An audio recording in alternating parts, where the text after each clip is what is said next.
ദൈവനാമത്തിന് മഹത്വം ഉണ്ടാകുമാറാകട്ടെ. ഇന്ന് വരജൂപ്പാൻ ദൈവം തന്ന ഉപകാരങ്ങൾ ഓർത്ത് സ്തോത്രം ചെയ്യാം. ഞാൻ കുര്യൻ എം ചാക്കോ. അച്ഛൻ്റെ സജീവ ഇടപെടൽ കുട്ടിയുടെ ജീവിതത്തിൽ മാത്രമല്ല, അച്ഛൻ്റെ ജീവിതത്തിലും മാറ്റങ്ങൾ ഉണ്ടാക്കുവാൻ ഇടയാകുന്നുവെന്ന് പഠന റിപ്പോർട്ടുകൾ വ്യക്തമാക്കുന്നുണ്ട്. ഈ വിഷയ സംബന്ധമായി വ്യക്തത ഉണ്ടായ ഡോക്ടർ AP ജയരാമൻ സർ 2026 ഫെബ്രുവരി 28 മനോരമ ദിനപത്രത്തിൽ ഇപ്രകാരം എഴുതുകയുണ്ടായി. നല്ല അച്ഛൻ എന്നത് ജനിതക ഗുണമാണോ? മനുഷ്യരുടെ സ്വഭാവം ജീനിൽ എഴുതി വച്ചതുപോലെയാണെന്ന് പണ്ട് ശാസ്ത്രലോകം വിശ്വസിച്ചിരുന്നു. എന്നാൽ 2 ദശാബ്ദമായി ശാസ്ത്രലോകം പറയുന്നത് ജീനുകൾ ഒരു തുടക്കരേഖ മാത്രമേ ആകുന്നുള്ളൂ എന്നാണ്. ജീവിതാനുഭവങ്ങളും കുടുംബാന്തരീക്ഷവും സാമൂഹിക സാഹചര്യങ്ങളും ചേർന്നാണ് പിന്നീട് വ്യക്തിത്വം രൂപപ്പെടുത്തുന്നത്. മാതൃത്വത്തെക്കുറിച്ച് പണ്ടേ പഠനങ്ങൾ ഉണ്ടെങ്കിലും പിതൃത്വത്തെക്കുറിച്ചുള്ള ശാസ്ത്രീയ ഗവേഷണം അടുത്ത കാലത്താണ് ശക്തമായി വളർന്നത്. കുട്ടിയുടെ വളർച്ചയിൽ അച്ഛൻ്റെ പങ്ക് എത്ര പ്രധാനമാണ് എന്ന ചോദ്യത്തിന് ഉത്തരം തേടുകയാണ് ഇപ്പോൾ ശാസ്ത്രലോകം. ആഫ്രിക്കയിൽ കാണുന്ന വരയൻ ചുണ്ടലികളിൽ നടത്തിയ പഠനം 2024 നേച്ചർ ജേണൽ പ്രസിദ്ധീകരിച്ചു. ചില ആൺ ചുണ്ടലികൾ കുഞ്ഞുങ്ങൾക്ക് ചൂട് പകരുകയും സംരക്ഷിക്കുകയും ചെയ്തു. ചിലത് അകന്നു നിന്നെന്നും ഗവേഷകർ കണ്ടെത്തി. ഈ വ്യത്യാസത്തിന് കാരണം മസ്തിഷ്കത്തിലെ ഒരു പ്രത്യേക ഭാഗത്തിൻ്റെ പ്രവർത്തനത്തിലെ മാറ്റമാണെന്ന് അവർ പറയുന്നു. ഇതോടൊപ്പം അഗൗട്ടി എന്ന ജീനിൻ്റെ പ്രവർത്തനത്തിലും വ്യത്യാസം കണ്ടു. രോമ നിറവുമായി ബന്ധപ്പെട്ടതെന്ന് കരുതിയിരുന്ന ഈ ജീൻ ചില സാഹചര്യങ്ങളിൽ പെരുമാറ്റത്തെ സ്വാധീനിക്കുന്നെന്നും ശാസ്ത്രജ്ഞർ സൂചിപ്പിക്കുന്നു. പക്ഷേ ജീൻ മാത്രമല്ല നല്ല അച്ഛനെ നിർണ്ണയിക്കുന്നതെന്ന് കൂടി ഗവേഷകർ വ്യക്തമാക്കുന്നുണ്ട്.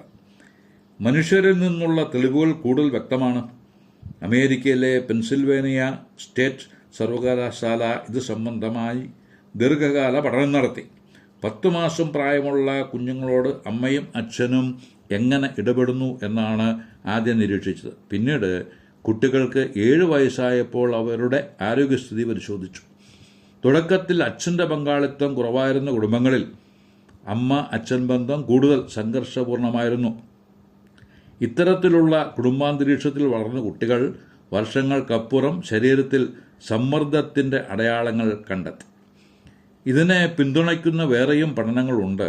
2023 യൂറോപ്പിൽ നടത്തിയ പഠനം കുഞ്ഞുങ്ങളോടൊപ്പം വായിക്കുകയും സംസാരിക്കുകയും കളിക്കുകയും ചെയ്യുന്ന അച്ഛന്മാരുടെ കുട്ടികൾക്ക് ഭാഷാ വികാസം വേഗത്തിലാണെന്ന് പറയുന്നു. 2022 കാനഡയിൽ പ്രസിദ്ധീകരിച്ച ഒരു പഠനം അച്ഛൻ്റെ സജീവ പങ്കാളിത്തം കുട്ടികളുടെ ആത്മവിശ്വാസത്തിലും സാമൂഹിക ബന്ധങ്ങളിലുമുള്ള നല്ല സ്വാധീനം ചെലുത്തുന്നുവെന്ന് റിപ്പോർട്ട് ചെയ്തു. ബ്രിട്ടനിൽ നടത്തിയ വലിയ സർവേയിൽ അച്ഛൻ സ്ഥിരമായി കുട്ടികളോടൊപ്പം സമയം ചെലവഴിക്കുന്ന കുടുംബങ്ങളിൽ കുട്ടികളുടെ മാനസികാരോഗ്യം കൂടുതൽ സ്ഥിരതയുള്ളതാണെന്ന് കണ്ടെത്തി. കുടുംബത്തിലെ സമാധാനപരമായ ബന്ധങ്ങൾ കുട്ടികളിലെ സമ്മർദ്ദം കുറയ്ക്കുവാൻ സഹായിക്കുന്നുവെന്നാണ് ലോകാരോഗ്യ സംഘടനയുടെ റിപ്പോർട്ടിൽ പറയുന്നത്. മനഃശാസ്ത്ര ഗവേഷണങ്ങളിൽ ആദ്യകാല ബന്ധം എന്ന ആശയം ഏറെ ചർച്ച ചെയ്യപ്പെട്ടിട്ടുണ്ട്. കുഞ്ഞിൻ്റെ ആദ്യ വർഷങ്ങളിൽ ലഭിക്കുന്ന സുരക്ഷിതമായ സ്നേഹബന്ധങ്ങൾ അവരുടെ വളർച്ചയെ സ്വാധീനിക്കുന്നു. 2019 പ്രസിദ്ധീകരിച്ച പഠനം കുഞ്ഞുങ്ങളോടൊപ്പം സജീവമായി ഇടപെടുന്ന അച്ഛന്മാർക്കും ഹോർമോൺ മാറ്റങ്ങൾ സംഭവിക്കുന്നതായി കണ്ടെത്തി. അതായത് അച്ഛൻ്റെ മനസ്സിലും ശരീരത്തിലും മാറ്റം സംഭവിക്കുന്നു. ശാസ്ത്രം നമ്മോട് പറയുന്നു, കുട്ടികൾക്ക് നല്ല ഭക്ഷണവും നല്ല സ്കൂളും മാത്രം പോരാ. വീട്ടിലെ സംഭാഷണത്തിൻ്റെ ശബ്ദവും സ്വരവും മാതാപിതാക്കളുടെ സഹകരണവും സുരക്ഷയും കുട്ടിയുടെ ശരീരത്തിലും മനസ്സിലും പതിയുന്നു. പലപ്പോഴും നമ്മൾ ചോദിക്കും, ഈ കുട്ടി ആരെ പോലെയാണ്? അച്ഛനെ പോലെയോ അമ്മയെ പോലെയോ?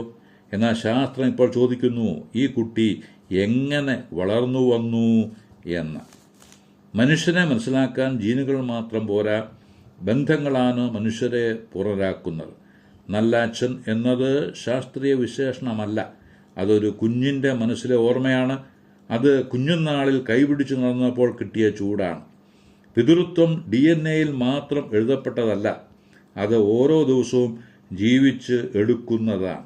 അതിനാൽ നല്ല അച്ഛൻ എന്നത് ഒരു ജനിതക ഗുണം മാത്രമല്ല, അതൊരു ബന്ധത്തിൻ്റെ ഗുണനിലവാരം കൂടിയാണ് എന്ന് പറഞ്ഞാണ് ജയരാമൻ സാർ എഴുത്ത് അവസാനിപ്പിക്കുന്നത്. ജയരാമൻ സാറിന് ബിഗ് സല്യൂട്ട്. ശാസ്ത്രലോകം കണ്ടെത്തിയത് സാറ് മറ്റുള്ളവർക്ക് മനസ്സിലാകത്തക്ക നിലയിൽ പൊതുജനത്തിൻ്റെ അറിവിനായി പരസ്യപ്പെടുത്തുവാൻ മനസ്സ് കാണിച്ചല്ലോ. അതിനായിട്ടാണ് സല്യൂട്ട് ചെയ്തത്.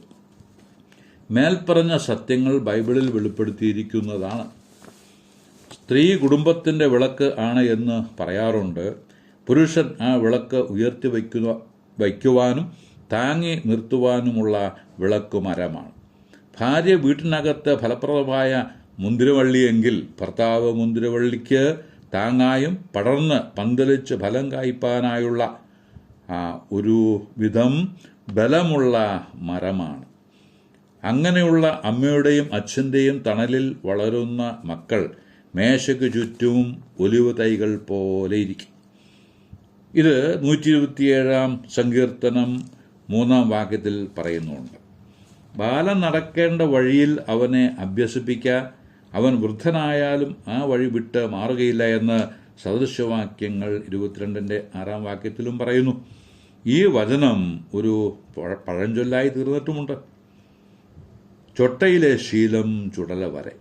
ഇത് ചെറിയ ക്ലാസ്സുകളിൽ കോപ്പി എഴുത്തിലൂടെ കൈയക്ഷരം നന്നാക്കാൻ ആവർത്തിച്ച് എഴുതിയത് ഓർക്കുന്നു. മാതാപിതാക്കൾ മക്കളുടെ സ്വഭാവ രൂപീകരണത്തിന് മുന്നിൽ കണ്ട് അവർക്ക് മാതൃകയാകണം. കുഞ്ഞുമക്കൾ കണ്ടും കേട്ടും നല്ല മാതൃകകൾ പഠിക്കണം. ഞണ്ട് ഒരിക്കൽ മക്കളോട് പറഞ്ഞു, മക്കളെ, നിങ്ങൾ നേരെ നടന്ന് ശീലിക്കണം. നിങ്ങളുടെ ചെരിഞ്ഞു ചെരിഞ്ഞുള്ള ഈ നടത്തമുണ്ടല്ലോ, അത് വലിയ പ്രയാസത്തിന് കാരണമാകുന്നുണ്ട്. അതിനാൽ നേരെ തന്നെ നടക്കണം കേട്ടോ. മക്കൾ ആ ഉപദേശം ശ്രദ്ധയോടെ കേട്ടതിന് ശേഷം അമ്മയോട് പറഞ്ഞു, നേരെ നടക്കുന്നത് എങ്ങനെയാണ് എന്നൊന്ന് കാണിച്ചു തന്നാട്ടെ. അതുപോലെ ഞങ്ങൾ നടന്നു ശീലിക്കാം. ഞണ്ട് തല ഉയർത്തി നടന്നു കാണിച്ചു. മക്കൾ നോക്കിയപ്പോൾ ഞണ്ട് ചെരിഞ്ഞ് ചെരിഞ്ഞ് പിന്നിലേക്ക് വലിഞ്ഞു വലിഞ്ഞു പോകുന്നു. മക്കളും അതുപോലെ നടന്നു. അങ്ങനെയാണ് ആ മാതൃകയെങ്കിൽ മക്കൾ നേരെ മുമ്പോട്ട് നടക്കുകയില്ല. അതിനുള്ള വചനം പറയുന്നത് നേരെ നടന്ന് നേർ പറയണം എന്നാണ്. യോഹന്നാൻ എഴുതിയ 1 ലേഖനം 1:6 പറയുന്നത്, കർത്താവായ യേശുവിൽ വസിക്കുന്നു എന്ന് പറയുന്നവൻ അവിടുന്ന് നടന്നതുപോലെ നടക്കേണ്ടതാകുന്നു എന്നാണ്. എഫേസ്യ ലേഖനം 6:1 മുതൽ വായിക്കുന്നത്, മക്കളെ, നിങ്ങളുടെ അമ്മയപ്പന്മാരെ കർത്താവിലനുസരിപ്പിൻ, അത് ന്യായമല്ലോ. നിനക്ക് നന്മ ഉണ്ടാകുവാനും നീ ഭൂമിയിൽ ദീർഘായുസ്സോടെ ഇരിപ്പാനും നിന്റെ അമ്മയെയും അപ്പനെയും ബഹുമാനിക്ക എന്നത് വാഗ്ദത്വത്തോടു കൂടിയ ആദ്യ കൽപ്പനയാകും. പിതാക്കന്മാരെ നിങ്ങളുടെ മക്കളെ കോപിപ്പിക്കാതെ കർത്താവിൻ്റെ ബാലശിക്ഷയിലും പത്യോപദേശത്തിലും പോറ്റി വളർത്തുവിൻ. ഇതോട് ചേർത്ത് പുറപ്പാട് 20:12 ആവർത്തന പുസ്തകം 5:16 കൂടി വായിക്കണേ. മക്കൾ അനുസരിക്കേണ്ടതിൻ്റെ 4 കാരണങ്ങൾ വ്യക്തമാക്കിയിരിക്കുന്നു. മക്കൾക്കുള്ള കൽപ്പന പിതാക്കന്മാരോടുള്ള ഉപദേശവുമായി തുലനം ചെയ്തുമിരിക്കുന്നു. ഒന്നാമതായി, മക്കൾ മാതാപിതാക്കന്മാരെ അനുസരിക്കേണ്ടത് ന്യായമാണ്. പ്രായക്കുറവും പരിജ്ഞാനക്കുറവും അവക്വതയുമുള്ള മക്കൾ പ്രായവും പക്വതയുമുള്ള മാതാപിതാക്കൾക്ക് കീഴ്പ്പെട്ട് അവരെ അനുസരിക്കുന്നത് യോഗ്യവുമാണ്. രണ്ടാമതായി, വചനം പറയുന്നത് അപ്പനെയും അമ്മയെയും ബഹുമാനിക്കുക എന്നാണ്. വചനം പറയുന്നു എന്നതിനാൽ മക്കൾ അനുസരിച്ചേ പറ്റൂ. ദൈവം ആദ്യ മനുഷ്യനോട് പറഞ്ഞത് നന്മതിന്മകളെക്കുറിച്ചുള്ള അറിവിൻ്റെ വൃക്ഷം, അതിൻ്റെ ഫലം നീ തിന്നരുത് എന്നാണ്. രണ്ടാമത് ഒരു ചിന്തയ്ക്ക് അവസരം കൊടുക്കാതെ അത് അനുസരിക്കേണ്ടതായിരുന്നു. എന്നാൽ അനുസരണക്കേട് നിമിത്തം എന്തെല്ലാമാണ് നഷ്ടമായത്? അനുസരണക്കേട് വലിയ നഷ്ടം വരുത്തും. മാതാപിതാക്കളെ അനുസരിക്കണം എന്ന് പറഞ്ഞിരിക്കുന്നു, അനുസരിച്ചേ പറ്റൂ. മൂന്നാമതായി പറയുന്നത് മാതാപിതാക്കളെ അനുസരിക്കുന്നത് മക്കൾക്ക് നന്മയുണ്ടാകുവാൻ ഇടയാക്കും എന്നാണ്. ദൈവിക വാഗ്ദത്തങ്ങളിൽ ആശ്രയിക്കുന്നവർക്ക് നന്മ ഉണ്ടാവുക തന്നെ ചെയ്യും. എല്ലാ നല്ല ദാനവും തികഞ്ഞവരൊക്കെയും ഉയരത്തിൽ നിന്ന് വെളിച്ചങ്ങളുടെ പിതാവിങ്കൽ നിന്ന് ഇറങ്ങി വരുന്നു എന്നാണല്ലോ യാക്കോബ് 1:17 വായിക്കുന്നത്. നാലാമതായി, അനുസരണം ദീർഘായുസ് നൽകുന്നതാണ്. അനുസരണം അച്ചടക്കവും ഉള്ള മക്കൾ ആരോഗ്യവും ദീർഘായുസ്സും പ്രാപിക്കുമെന്ന് പറഞ്ഞാൽ ആരും നിഷേധിക്കില്ല. പോരിൻ്റെയും അക്രമത്തിൻ്റെയും ജീവിതം അപകടത്തിലാണ്. അത് ആയുസ് കുറയ്ക്കുക തന്നെ ചെയ്യും. മക്കൾ മേൽപ്പറഞ്ഞ ഗുണങ്ങളോടെ വളർന്നു വരണം എങ്കിൽ പിതാക്കന്മാരുടെ ഭാഗം വളരെ യോഗ്യമായിരിക്കണം. അവർ മക്കളെ ന്യായമല്ലാത്ത കാരണത്താലും യോഗ്യമല്ലാത്ത ക്രൂരതയാലും അധിക്ഷേപത്താലും പ്രകോപിപ്പിക്കരുത്. കർത്താവിൻ്റെ ബാലശിക്ഷയാലും പദ്യോപദേശത്താലും പോറ്റി വളർത്തുകയാണ് വേണ്ടത്. ഡോക്ടർ ജയരാമൻ സാർ കുറിച്ചത് ഒരിക്കൽ കൂടി ഓർപ്പിക്കട്ടെ. മനുഷ്യനെ മനസ്സിലാക്കുവാൻ ജീനുകൾ മാത്രം പോരാ, ബന്ധങ്ങളാണ് മനുഷ്യരെ പൂർണ്ണരാക്കുന്നത്. നല്ല അച്ഛനെന്നത് ശാസ്ത്രീയ വിശേഷണമല്ല, അതൊരു കുഞ്ഞിൻ്റെ മനസ്സിലെ ഓർമ്മയാണ്. അത് കുഞ്ഞുനാളിൽ കൈപിടിച്ച് നടത്തിയപ്പോൾ ലഭിച്ച ചൂടാണ്.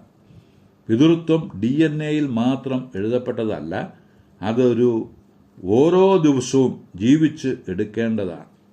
അതിനാൽ നല്ല അച്ഛനെന്നത് ജനിതക ഗുണം മാത്രമല്ല, അത് ഒരു ബന്ധത്തിൻ്റെ ഗുണനിലവാരം കൂടിയാണ്. ഇത് മനസ്സിലാക്കി ഓരോ പിതാവും മക്കളുടെ മുമ്പിൽ മാതൃകയാകുവാൻ ഇടയാകട്ടെ എന്ന് ആശംസിച്ച് വാക്കുകൾക്ക് പൂർണ്ണവിരാമം കുറിക്കുന്നു. ദൈവനാമം മഹത്വപ്പെടുമാറാകട്ടെ.